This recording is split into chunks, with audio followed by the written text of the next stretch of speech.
An essential part of any piece of superhero media is the sequence where the hero dons their costume. We've all seen scenes like this before, so many times that we can identify some of their more common elements, but also note the different narrative approaches that get us to that big moment. While some of the beats may be the same, like the epic music swelling or a shot of the empty suit on display, in the hands of different storytellers, these suit-up sequences can have wildly different tones. This also greatly depends on the character. One hero can symbolize the greatness of humanity, inspiring hope when we need it most, and another can send fear into the hearts of those who wish to do harm. Having consumed a ton of superhero media over the years, I've taken note of my personal favorite kinds of superhero suit-up sequences. You've got the debut, where the sequence acts as a way to aesthetically show off the look of our hero for the first time in the story. There's the montage, showing our hero conceptualize and construct their costume in a sequence usually paired with them discovering their powers or trying out their skills. One of the more exciting is what I like to call the test drive sequence, where the first time we see the suit is when it's in action, flying through the air to save the day or beating up thugs in an alleyway. Probably the most profound from a storytelling standpoint is the last, the sequence I've called the return. This is different from the others in that it's not the first time we've seen our hero suit up, but it's probably the most important time that they have. This is after they've gone through a series of hardships, losses, or defeats that have brought them to their lowest points, causing them to get in touch with why they became a hero in the first place, and choosing to triumphantly come back from this point. These types of scenes can be done on their own or borrow elements from one another, combining to make one hell of a heroic sequence. And I think out of every single superhero across all media, including film, television, video games, you name it, nobody has better suit-up sequences than your friendly neighborhood Spider-Man. It's a testament to the relatability of this character that Spider-Man has persisted as a pop culture icon to this day, with so many different artists across all mediums having been able to adapt the wall-crawler and portray him in a variety of ways. That longevity can be better understood when listening to the words of his co-creator, Stan Lee. I can relate to him, because he was shy, he wasn't that successful with girls, he had to worry about his family. I think most teenagers reading it thought to themselves, hey, that could be me, so there certainly was that identification. No matter which version of this character you prefer, the unwavering humanity of Spidey is what makes us understand him. We're just as invested in him taking down men that control sand or wear robotic rhino suits as we are watching him try to pay his bills and make it home on time for dinner. Spider-Man sets himself apart from other heroes because of his understanding of the average person's struggles. That understanding makes him want to do right in his community and put on that red and blue suit. I'm going to take a look at a few of my personal favorite Spider-Man suit-ups from across my most beloved Spider-Man media, as well as pay some tribute to this hero that's been a major part of my life. If I've got to start somewhere, I think it's appropriate to start from where I first discovered Spidey. Of course, growing up, I had seen artwork of the character as well as action figures and other memorabilia, but the first time I truly became familiar with the story of Peter Parker was when, like many others my age, I first watched Sam Raimi's Spider-Man in 2002. With this being the introduction of this character to mainstream moviegoers like myself, the debut of the iconic suit had to be done just right, and if you're familiar with Raimi's work on the Evil Dead films, you know he can nail a good montage. What's great about this film is how it takes its time to get us to that first appearance of the suit. Before we see it in person, we're shown this montage of Peter designing the costume in his notebook. Next, we get the prototype wrestling version of the costume, with this awesome transition from live action into CG when he actually uses it to chase a criminal for the first time. And finally, Peter dons the suit we all know and love as we see him take out groups of criminals. I love the way that this sequence is edited. There's quick glimpses of him swinging and fighting, intercut with testimonials from New Yorkers telling stories of the mysterious Spider-Man. Peter puts on the mask and boom, they give us a beautiful close-up of Spidey in all his glory. It's a great debut for the suit and a powerful montage showing off his abilities. What has to be pointed out about this, and actually all the scenes I'm going to be talking about, is just how important the musical score is to this moment. Danny Elfman composed the themes for the first 2 Spider-Man films, and his work is a masterclass in superhero orchestration. There's the soft motif that comes in when Peter looks at his drawing and we hear Uncle Ben in the background.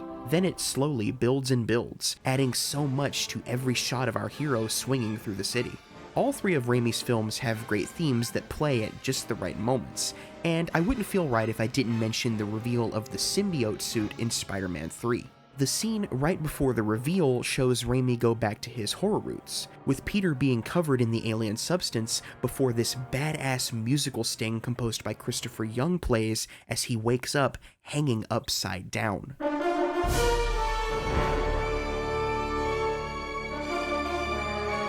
It's a good flip on the heroic debut we had in the first film. Young's theme has this darker edge to it that contrasts the hopeful themes of Elfman. This whole scene also paves the way for the great return of our classic costume at the end. It's not the best adaptation of the Venom story arc, to say the least, and the movie itself is very uneven, but these are definitely standout moments. I know I speak for so many when I say that the concept of web swinging is just one of the coolest things ever dreamed up. To really nail the feeling of diving down toward the city streets and catching yourself with a perfectly timed swing on screen isn't easy to do. A large part of Spidey's story is him figuring out how to gracefully fly through the air before he ever puts on his costume. In the comics, Spidey is written to be a scientific genius, developing a web fluid that he can shoot from devices that he attaches to his wrist. The Raimi films didn't include the web shooters, but still had Peter awkwardly try to figure out how to swing, and utilized innovative special effects for the time, as well as high-flying camera movements to show us web swinging from afar. However, I think the Amazing Spider-Man films, starring Andrew Garfield, actually did web swinging the absolute best out of all the adaptations, because it actually puts us in Spider-Man's point of view, giving us one hell of a test drive sequence. We get even more time devoted to Peter trying out his abilities, and we actually see him building his suit and web shooters, all before we get this insanely badass first-person shot of him swinging toward a building in the costume for the first time. What an awesome debut.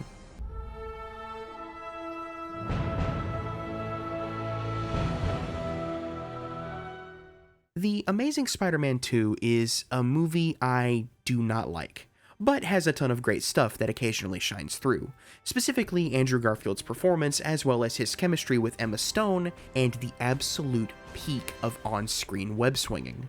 They redesigned his suit in the sequel, one that, in terms of comic book accuracy, looks phenomenal, and what a better way to show it off than by just starting the movie with it immediately in freefall.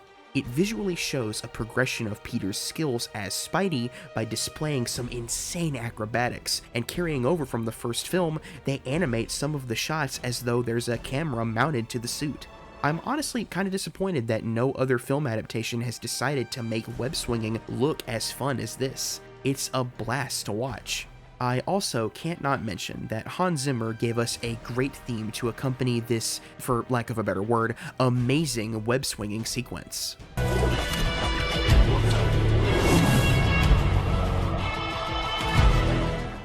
What I love about Garfield's Spidey suit-ups is that there's a level of progression we can see each time he dons the costume. It's like he's slowly getting better at being the hero we all know and love. There's real character progression happening in these scenes, something that writers often get wrong. A hero should get better after each journey they go on. The origin film shouldn't be the only one where they learn how to be that hero. It should be an ongoing process. That's what I like the most about the Amazing Spider-Man films, as flawed as they are. When it comes to the MCU's portrayal of Spider-Man, I always felt they were lacking in scenes like this. Due to Spidey already having been fully established by this point in that world, we don't get his origin, and I'm fine with that. I don't think it's necessary for only the character's origin to have a really cool scene showing off his new costume. Tom Holland's portrayal of the character had a variety of different suits with different functions, but there wasn't really a scene that wowed me like the other films. Until Spider-Man No Way Home. Not only was the action in this film significantly improved in my opinion, and of course we were shown 3 Spider-Men teaming up, the best thing that this film did, in my opinion, was elevate this version of the character. By the end credits, it hit me that this entire trilogy was an origin story for Holland's Peter Parker to truly become Spider-Man. He's shown examples of what it truly means to be this hero from 2 very experienced versions, but not before going through his own significant loss. Losing Aunt May is a devastating moment for this character, and I'm glad that they chose to wait until after this scene to introduce the other Spider-Men. For the growth of this character, he needed to go through this loss on his own and realize that he can't save everyone. Being a hero means doing the right thing, and when given the choice to do so, it's rarely the easiest one. The other Peters understand this great responsibility better than anyone, and this Peter makes the hard choice to go at it alone, but with a rare clean slate to be the friendly neighborhood Spider-Man. Not the Avenger with all the high-tech gadgets, but the college student struggling to make it just like those who read his stories when they first debuted. All this buildup paid off for me in the theater when I saw Peter construct his own brand new suit, one that looks like it did in his classic comic book appearances, and triumphantly swing into the night. What a debut. One that makes me excited for whatever they do next with this character.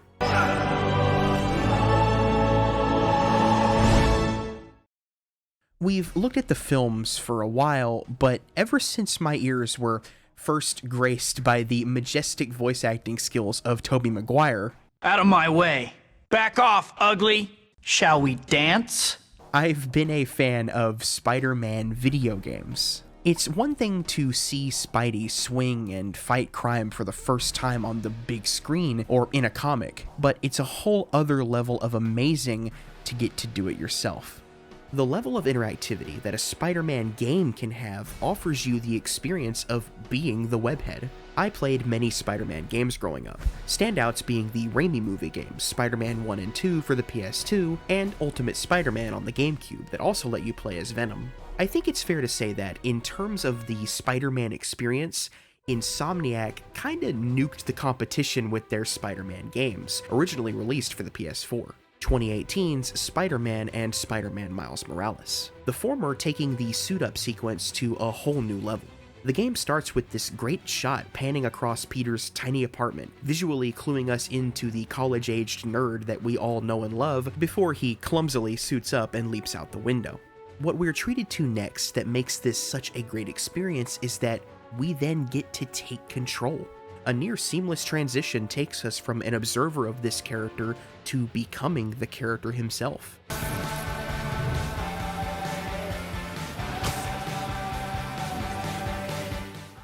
It enhances an already great suit-up sequence by letting us participate in it. My nerdy self got to live out my Spider-Man fantasy.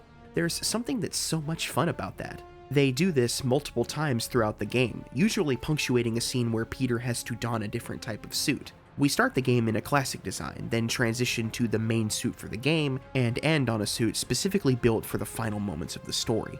That story, by the way, left me an emotional wreck after I first experienced it. Seriously, this video game is also a near 10 out of 10 Spider-Man movie.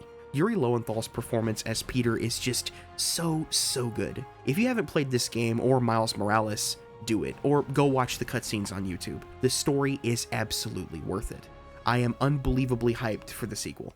Speaking of great voice acting, Spidey has had a long history of having animated television series adaptations. A lot of these series have become fan favorites. Around the same time as the Raimi films, I had a single VHS copy of the 90s Spider-Man animated series with the Green Goblin debut episode. This show also earns its mention in this video for having the greatest Spider-Man theme of all time, and I will not debate you on this because I'm factually correct.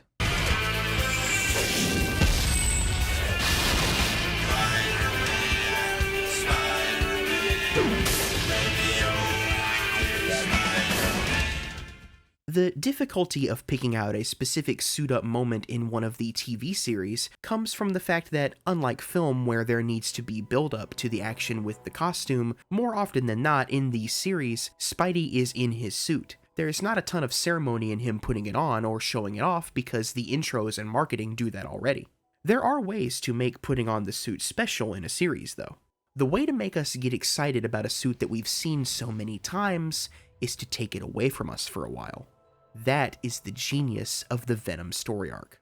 It's been adapted countless times, but I'm going to cover the version of this story that worked for me the most on an emotional level. Spectacular Spider-Man is just spectacular. It took iconic story arcs and characters and did nearly all of them justice, with only 2 seasons and some very impressive animation. Josh Keaton did for Spidey what Kevin Conroy did for Batman. When I read Spider-Man comics, he's the voice that I'm hearing in my head. Spectacular Spider-Man pulled off the Venom storyline better than a multi-million-dollar budget blockbuster did, and it's all due to the writing team that clearly cared about this character. When the symbiote first attaches itself to the costume, it's kinda cool. It changes up what we've seen for so many episodes now and also transforms from just a black version of the classic suit to something more threatening and alien. Of course, it's not just his look that changes. Peter becomes a worse person.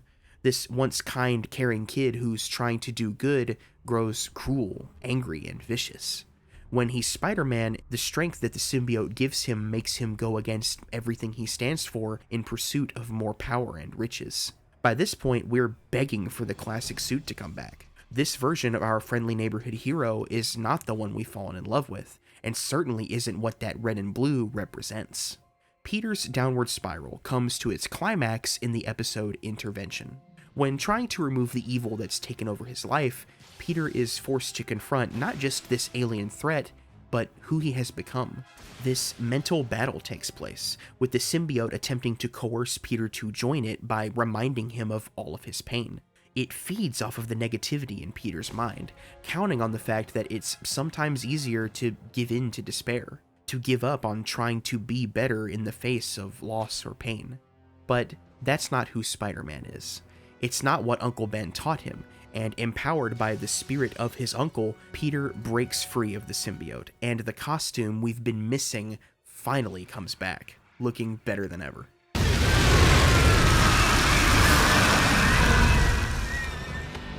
Thanks, Uncle Ben. Anytime, kiddo. I'm always here. This is the triumphant return, my favorite kind of superhero suit up. Not the first time the hero puts on the mask, but the most important time. After they've been through their greatest hardship, doubted themselves, lost touch with who they are, considered giving it all up, faced down their darkest hour, and at the end of it all, when it seemed like walking away was the easiest choice for a happy life, they realize who they are and suit up again. Spider-Man 2 is a comfort film for me, as I've talked about before, because of its totally earned Doc Ock confrontation. Peter has been beaten down nearly the entire runtime. He's out in the real world on his own, struggling to pay rent, attend college, maintain his friendships, and that's just what the civilian part of himself has to deal with. The half of him that is the hero is constantly demonized by the Daily Bugle, put up against a dangerous new threat, and is keeping him from pursuing the love of his life. Dr. Octavius poses a threat to Peter physically, but it's his spirit being torn in two that does the most damage. Trying to find that balance becomes so hard for him that Peter quits. There's a brief period where things seem to be looking up for him, but we all know that Peter Parker has great responsibility. Spider-Man 2 is the journey of someone with great power that ultimately learns what he's responsible for. Spider-Man is as responsible for the safety of the good people of his city as Peter Parker is responsible for his own happiness. The suit that meant something to all of New York has finally found its meaning for Peter, and he accepts it. I want Spider-Man!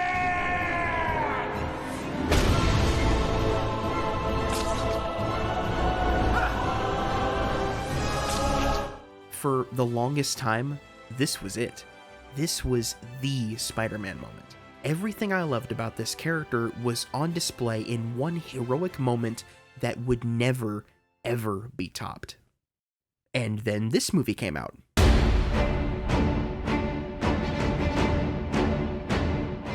Spider-Man Into the Spider-Verse did so many things just right. with its greatest achievement being the characterization of Miles Morales. His growth into Spider-Man is handled so uniquely, setting itself apart from everything we've seen before by adding elements like the weight of expectations, living up to not only his potential as a student in the eyes of his parents, but to the legacy of the Peter Parker that came before him is one of the greater hardships Miles has to face over the course of this story. While these elements may be more fresh to the Spider-Man mythos, the elements that connect Miles to his counterparts across dimensions are still there. He still has to figure out not only how to be a hero, but what becoming that hero means. As funny as it is that the filmmakers made the choice to have Miles in a cheap Spider-Man costume for the majority of the film, there is a perfectly good reason beyond just the funny imagery. Miles isn't Spider-Man yet. He has the abilities, learns to web swing, defends himself rather clumsily against various villains, but he's only doing what he's told. He hasn't yet taken his destiny into his own hands, nor has he faced the loss that makes putting on that suit carry so much weight. After he loses his Uncle Aaron, Miles is told by his friends that Spider-Man isn't always capable of saving everyone, but it's the effort to do so that makes him a hero. Peter B. Parker tells Miles that being Spider-Man, even with all the experience and practice in the world, is ultimately a leap of faith. That's reinforced when his father comes to talk with him. It's so powerful to me that with all of these spectacular heroes that Miles has met on his journey, the one that finally gets through to him, giving him the strength to take that leap, is a police officer. A normal person just trying to do the right thing in his community. It's really this scene right here that makes the one that follows truly matter. All those lessons our hero has learned echo in his head as he runs to make the iconic Spider-Man suit his own. Lightning paints the night skies as Miles heads to the tallest building he can reach, something he was afraid to do earlier in the film. Speaking of fear, let's talk about how that manifests in Miles for a moment. It's established when his powers first awaken within him that Miles doesn't have trouble sticking to walls as much as he has trouble letting go. His panic keeps him stuck to whatever surface he's scaling, only releasing once he's overcome his fear and conquered his emotions. In this sequence, Miles sits on the edge of a skyscraper, readies himself, and takes that leap of faith. It's not a clean break from the building, though. The glass coming off with his hands may be a cool aesthetic choice for the moment, but it means something so much more. Miles is still sticking to the glass when he jumps. He's still afraid, but he jumped anyway. In Freefall, we get a shot that has already gone down as an iconic shot in recent animation history. Miles may be falling, but he's rising to meet his challenges head on. As Miles plummets and the song What's Up Danger mixed with Daniel Pemberton's brilliant musical score reaches its climax, we see our young protagonist become Spider-Man. It's the debut of a new suit, a powerful montage, a heart-pounding test drive, and a triumphant return for our hero from his lowest point, all in one incredible scene. Most of all, it reinforces what I love about this character so much. Whether Peter Parker, Miles Morales, Gwen Stacy, or whatever version of the character you attach to, Spider-Man is a person with real struggles who has experienced real heartbreak and loss like we all have. Being bitten gave him extraordinary abilities, but that's not what makes him special. What makes this character special is that he's just as unsure of himself and afraid as we are, but he fights anyway. That costume represents the strength that we have to find within ourselves to hold on just a little bit longer, do what is right simply because it is. Remember that we have great power and responsibility, and every once in a while, take that leap of faith. Every superhero suits up, but nobody does it like Spider-Man.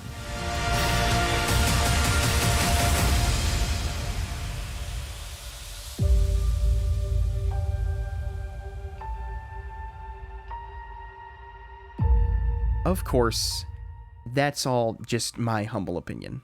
If you also identify strongly with the character of Spider-Man, I want to ask you, what is your favorite portrayal of this character in any medium? What is your favorite moment with Spider-Man that empowers you, makes you feel like you can accomplish anything, or is simply the moment you think of when you think Spider-Man?